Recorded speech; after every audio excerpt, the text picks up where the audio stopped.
Are you here for the meeting? Well, come on. No! No! Some call me the Dark One, others the Lord of Death. To most, I am Drácula. Okay, obviously we're dealing with a little bit more than just narcissism here.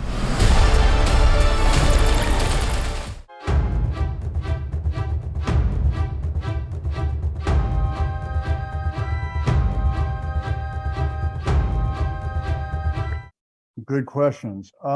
Well, my favorite Dracula is Christopher Lee in the Hammer horror films. I like the ferociousness that he brought to the character, kind of an animality in between the elegance when he was on attack.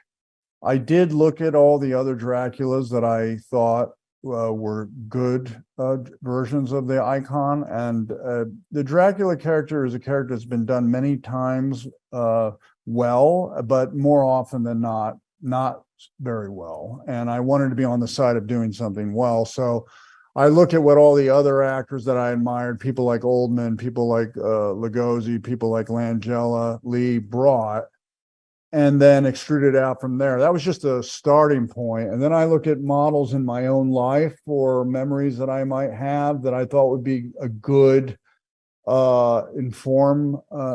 information for the character. And the one that really came to mind the most was my own father, August Coppola, because he was an educator who very handsome, was a full professor at 21. He spoke with distinction because he was a comparative literature professor. He had a mid-Atlantic accent.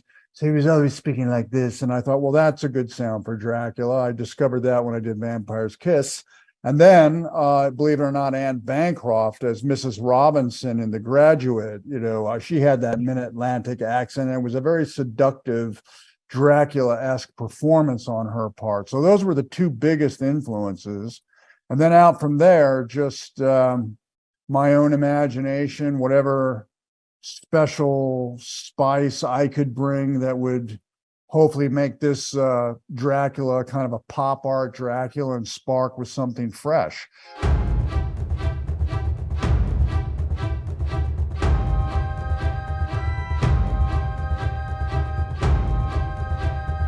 I think it's a fusion. I would have to say it's 50-50. I can't say more.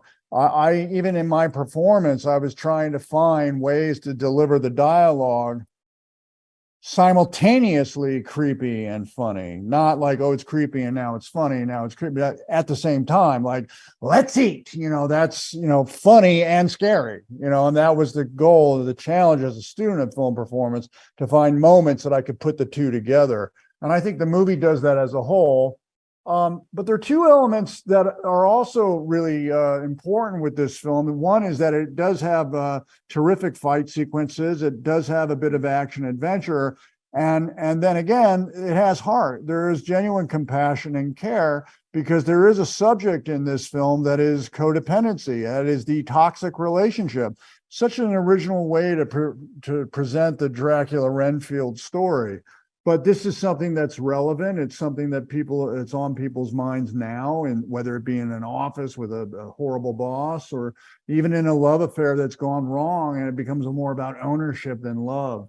I think this is something that Brandon Jones's character helps with, because he's helping the codependent support group and giving little kernels of wisdom about how to feel better about yourself. And I think people can relate to that and they'll get something from it.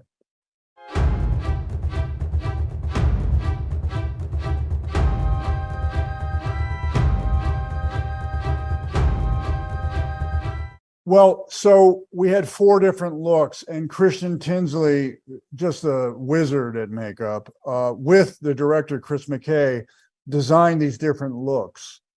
As I said, I like Christopher Lee's appearance, the 60s approach. So that was the main look, but you meet Dracula after he's been burned to a crisp, and we call that the Picasso look. He's very disfigured, like a Picasso painting.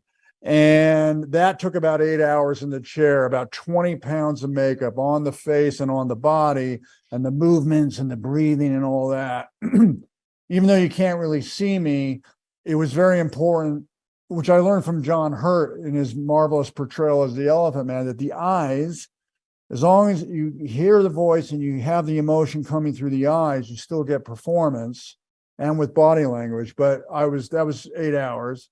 And then as Dracula healed, it became 4 hours in the chair and then 2 hours until he's more like, the Christopher Lee look. Now, let's eat.